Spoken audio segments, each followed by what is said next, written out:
Hi, it's Louise from Spiral Bright Insight, and this video is about the Pisces full moon. Now, I don't normally do videos about the lunations. I tend to do posts on my Instagram channel about those and the energies, but this upcoming one, which is happening early morning of the 31st of August in the UK, so next Thursday morning, is it's worth a mention. So before I kind of get started, I'm not going to give too much detail about this. I recommend that you check out my friend Ulrika, who is a fellow galactic astrologer, and she has done the most amazing kind of breakdown of the full moon energies in relation to the fixed stars and the galactic sort of astrology chart. So I will share the link to that video below because it is brilliant. But just kind of my thoughts about it. So this is the second full moon in the month of August, which is unusual. Normally we just have one full moon and one new moon per calendar month. Full moons are always kind of a point of, well, it's a closure of the cycle, of the lunar cycle. So it represents endings, and it's a good time to let go of things, to release things, to bring things to an end. And of course, with this happening twice this month, it kind of magnifies that sort of endings and releasing energy. And the sign of Pisces is the final sign of the zodiac. So again, this is very much a time of endings. And if you are feeling the urge to clear things out, to let go of things, then you are very much tuning into this full moon.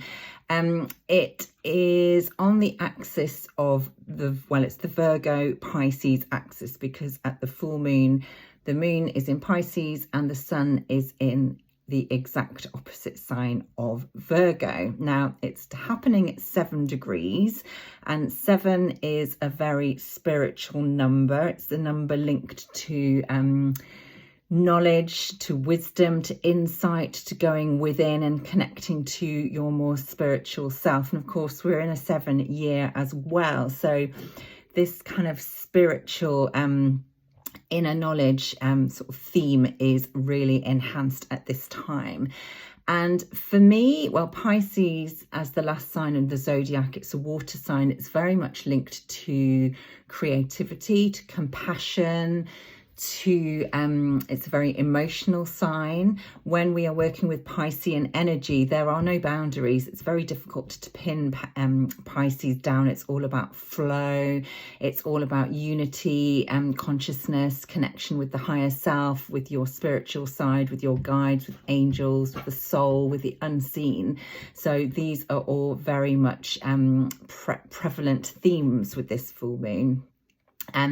But as I said, it's very difficult to set boundaries with Pisces because it's very much sort of an all that is consciousness that we are dealing with.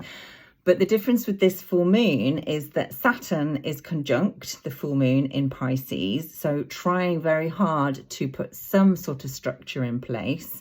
And with the sun in Virgo, which is also a sign which is linked to structure, to routine, to kind of making things real, there is a kind of sense of bringing kind of some sort of solidity and reality to our more spiritual selves. So whereas before sort of spirit and the soul was very intangible, a lot of us just trust, we know, but there's no sort of real evidence necessarily, because you can't touch spirit, you can't see it, you can't taste it.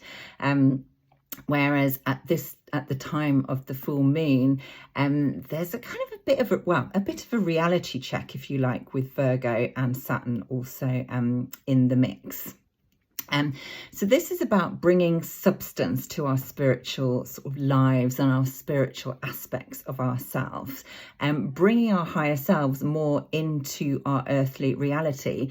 And, you know, if you've been thinking about having a more spiritual approach to life, or trying to start a spiritual practice like meditation, or anything that combines soul and spirit, soul and body. So anything like yoga it was perfect time to start something like that, or to step it up a gear if you are already doing this sort of work, because this is about fusing the soul and the body together to make them work more in line with one another, to bring alignment.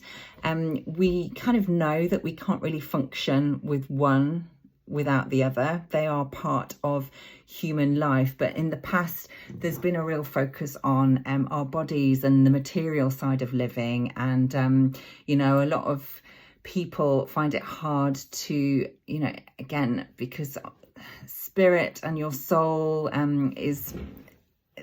it's hard to contain, to define, to identify. Sometimes it takes a lot of trust.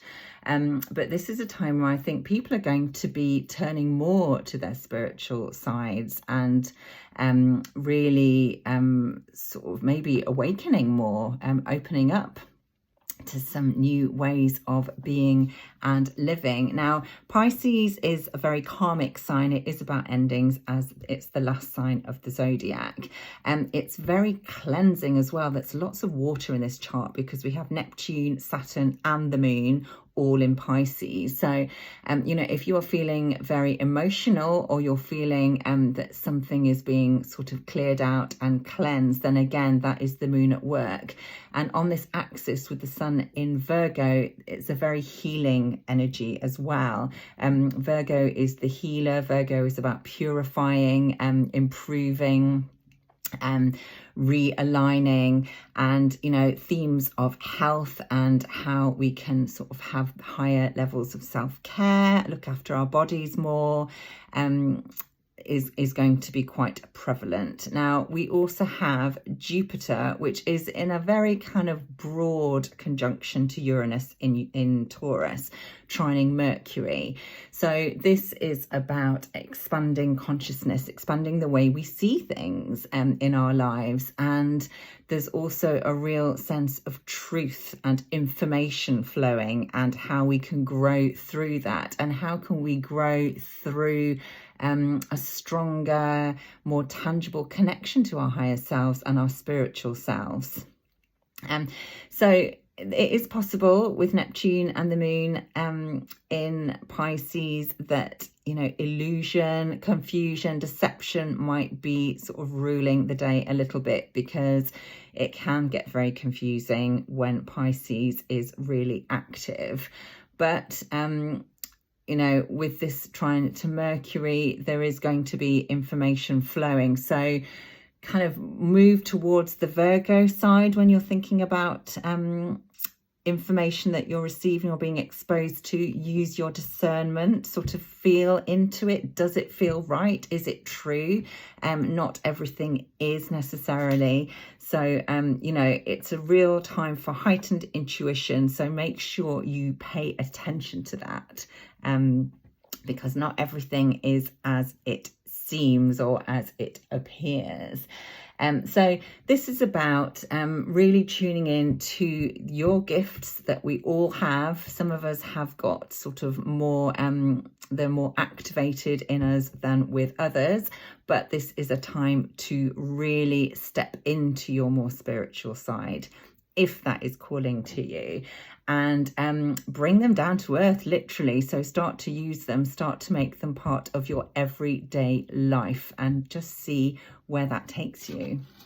Now, we've got some really strong cosmic support, because there are a number of fixed stars that are active in this full moon chart, including Draco's Thuban, which is conjunct the sun in Virgo.